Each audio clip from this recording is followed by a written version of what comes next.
This is a review of the UFFU C200 bidet, and you can get this from Amazon for about $262, which I thought was fairly inexpensive. And unlike the other videos, I'm going to show you what this thing actually does, and then I'll give you some installation hints. Okay, so this is the bidet, and what happens is that you've got this remote, and I'm going to put this cover over here. What happens is that, well, you can get the nozzle just come out. There's this nozzle clean position here, and you can see the nozzle coming out, and there are two places to spray, and I'll show you how those work. Okay, so I'm going to retract that. But you sit down, and this covers the sensor here, and once it starts doing like a little cleaning cycle there, and then you would press like one touch, and when you do that, then the rod comes out, and then it begins spraying. So you can see it goes up and down a little bit, and the water is heated here, and you can select what temperature water you want, from cold to medium to hot. And you can also specifically adjust what position the nozzle is. Let me stop that. So that would be the automatic option. So if I do it manually, I can always just say just posterior wash. It'll start it. Let's try that again. Okay, first of all, I put my hand on the sensor. Here's it'll work. Always have to have my hand on the sensor before it'll work. And then it'll start up. And you can adjust the water pressure, so you can lower the water pressure or increase the water pressure. You can also manually control its positioning. That's all the way out, this is all the way in.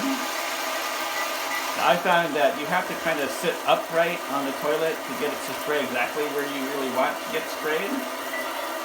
Or you see when you press the button here, then it just goes back and forth again. And they do have this feminine wash thing where the front circular spray heads go off. It was a little bit further forward, I guess. And you can always press touch to stop, and then you can press dryer.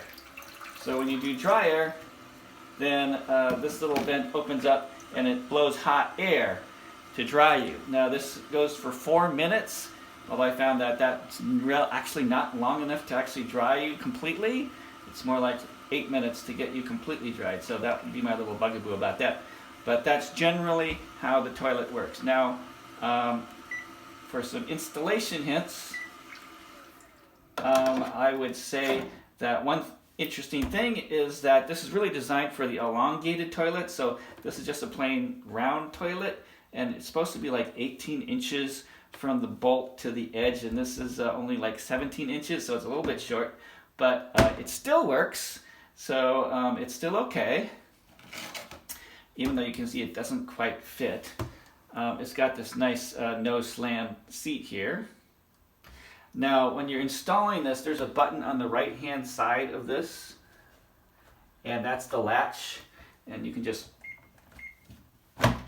pull it forward, and that exposes the mounting brackets. Let's make sure you can see those. So now the problems that I had is that they have this black rubber thingy that's supposed to thread into the holes, and I found it was very difficult to actually get it into those holes. So I put just some dish soap around it, and that made it a lot easier to get it pushed in. So I had to put the bolt in and then press the bolt in.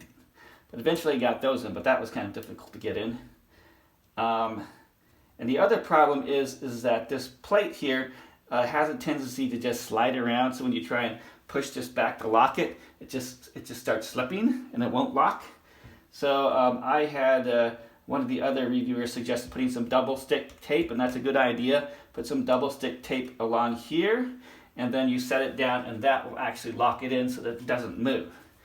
So when you slide this back in, it clicks, and the button over on the right hand side here becomes flush. All right, and yeah, that's what I wanted to show.